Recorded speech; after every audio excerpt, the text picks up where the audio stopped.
ele surgiu quando os matemáticos perceberam que ao pegar um círculo, uma circunferência, perceberam que o comprimento da circunferência dividido pelo seu diâmetro sempre dá um número específico, que é aproximadamente 3,14, mas é um número infinito. Então, ele é também um número irracional, certo? Então, eu quero que vocês façam em casa, peguem um barbante, uma cordinha e meçam a borda, ou seja, a circunferência pode ser uma caneca, um copo, certo? Vocês vão medir a circunferência, ó. E vocês vão medir na régua.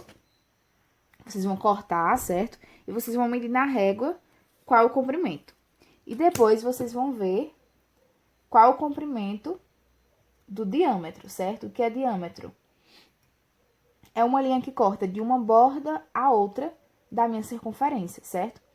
E vocês vão medir e vão anotar os valores. Depois vocês vão dividir o valor da circunferência pelo diâmetro. E aí eu quero que vocês me digam quanto é que vai dar, certo? Deixem aqui nos comentários do vídeo os valores tanto da circunferência, o comprimento da circunferência, como do diâmetro, certo? E o valor que deu, tá bom? Bom, vamos lá, continuando. Aqui nós temos a representação dos números irracionais na reta numérica. Então, nós temos os números naturais, os números inteiros, certo? E temos aqui os números que são os irracionais, certo? Então, a raiz de 2, a raiz de 7, raiz de 2 sobre 2 também, quando a gente faz essa divisão, também dá um número decimal infinito. Temos menos π, temos menos raiz quadrada de 61 sobre 2, então todos esses números também são irracionais. Eu tinha esquecido de falar para vocês sobre a fração geratriz, que faz parte do conjunto dos racionais. Então, a fração é geratriz, a que dá origem a uma dízima periódica. Então, aqui, 1,666 infinitamente.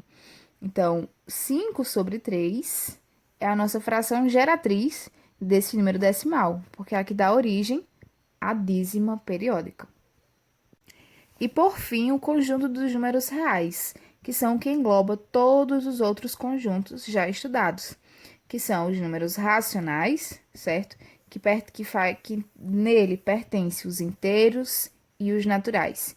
E também o conjunto dos irracionais. Então, os reais é a união de todos esses conjuntos. E aqui nós temos a representação na reta numérica de todos esses números, de todos esses conjuntos, certo?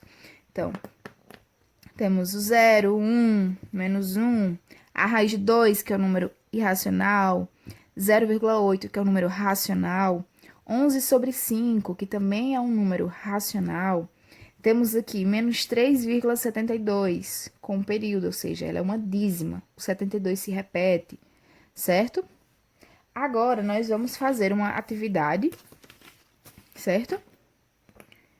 A primeira questão diz o seguinte: escreva a porcentagem correspondente a cada fração.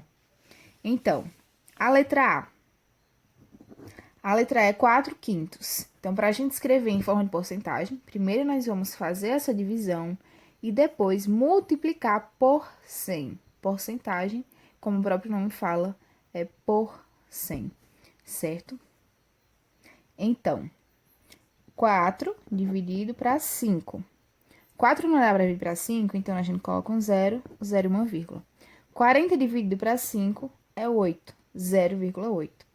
Então, 0,8 vezes 100 é exatamente igual a 80%.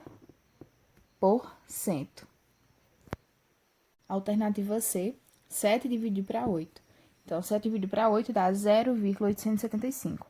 Em porcentagem, então, nós multiplicamos por 100 e dá 87,5%. A segunda questão diz o seguinte: represente cada conjunto escrevendo seus elementos entre chaves. Então, na letra A diz que x pertence aos naturais, tal que x é menor ou igual a 8 e maior do que 3, certo? Então, esse conjunto é... Então, conjunto A é igual a... Ele é menor ou igual a 8 e ele é maior do que 3. Então, como não tá o sinal de igualdade, então o 3 não entra. Então, é o 4, o 5, o 6, o 7 e o 8, certo? Como o 8 tá aqui com igualdade, então ele também pertence a esse conjunto. A alternativa B diz o seguinte: x pertence aos racionais, exceto 0, tal que x é menor ou igual a 3 e maior do que menos 2. Aqui eu errei, certo? Porque são os inteiros, tá bem? Vou corrigir aqui, são os números inteiros. Então, B, meu conjunto B é igual a x, ele é maior do que menos 2. Então, quem são os números inteiros maior do que menos 2? Menos 1, o 0, porém aqui o 0 não entra, certo? Então, agora o próximo número é o 1, o 2 e o 3, nesse caso, vai entrar porque é menor ou igual, certo? Então, finaliza aqui. Terceira questão. Quem é maior, 1/4 ou 2/5? Então, nós precisamos fazer a divisão. 1 dividido para 4 e 2 dividido para 5. 1 dividido para 4 dá 0,25. E 2 dividido para 5 dá 0,4. Então, nós podemos perceber, né, que 0,4 é maior do que 0,25, certo? Agora, nós vamos fazer a quarta questão. A quarta questão diz o seguinte: calcule a medida da diagonal do retângulo abaixo. Então, o valor dele para saber se ele é um número racional ou um número irracional. Então, como é que nós vamos fazer essa questão? A diagonal dele é essa daqui, certo? Vai passar bem por aqui assim. Então, pra gente, se vocês perceberem, quando nós traçamos uma diagonal aqui, então, o retângulo se torna dois triângulos retângulos, certo? Porque no retângulo, esses ângulos aqui são de 90 graus, não é isso, ó?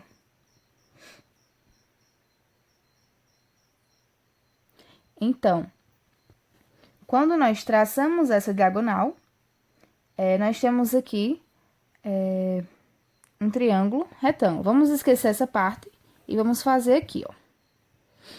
Então, nós temos o valor de dois lados e queremos descobrir esse terceiro lado aqui, que é a minha diagonal.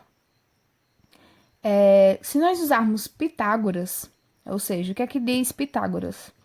Que a hipotenusa ao quadrado é igual à soma do quadrado dos catetos, certo? Então, nós, usando Pitágoras, nós vamos conseguir encontrar o valor da minha diagonal, que é exatamente o valor da minha hipotenusa, porque a hipotenusa é o lado maior, porque é o lado que fica sempre oposto ao ângulo de 90 graus, certo? Então, hipotenusa ao quadrado é igual a soma dos catetos ao quadrado, como eu falei. Então, quem é a minha hipotenusa? É a minha diagonal do retângulo. Então, diagonal ao quadrado é igual. Quem são os catetos? Nós temos 2 raiz de 2, então, é isso daqui ao quadrado, mais o meu outro cateto é raiz de 28. Então, raiz de 28 ao quadrado, certo? Então, d ao quadrado é igual.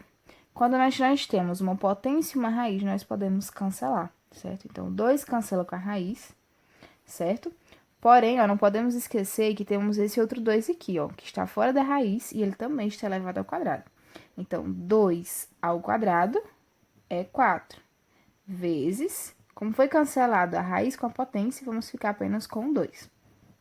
Então, 4 vezes 2, mais potência cancela com a raiz, então, mais 28. Então, a diagonal ao quadrado é igual. 4 vezes 2 é 8.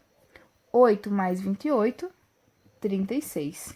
Então, nós precisamos isolar o d, porque ele está ao quadrado. Para isso, nós vamos colocar a raiz quadrada em ambos os lados, certo?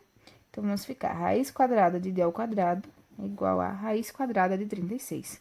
Então, novamente, eu posso cancelar potência, que ela está ao quadrado, com a minha raiz, que também é uma raiz quadrada. Então, a minha diagonal é igual a raiz de 36. Raiz de 36 é 6. Então, A minha diagonal é 6. 6 é um número racional ou irracional? Racional. Quinta questão. A quinta questão diz o seguinte: qual é o próximo número? Então, nós temos aqui uma sequência numérica, certo? 1, 2, 3, 5, 8. Então, nós temos que olhar para ela e tentar enxergar o que está permanecendo igual, o que está fazendo com que a gente encontre esse próximo número. Então, nós temos que perceber a relação que tem entre esses números. Então, se a gente perceber, cada número está sendo sempre a soma do anterior. Como assim? 1. O primeiro número é 1. Como não tem nenhum número anterior a ele, então vamos repetir o 1. Então, 1 mais 1 é 2. 2 mais 1 é 3. 3 mais 2 é 5. 5 mais 3 é 8. Então, 8 mais 5 é igual a 13. Então, o próximo número aqui dessa sequência é 13, certo? Então, são números o quê? Naturais, números reais, né? Faz parte da reta numérica. E é uma sequência, certo? Uma sequência numérica.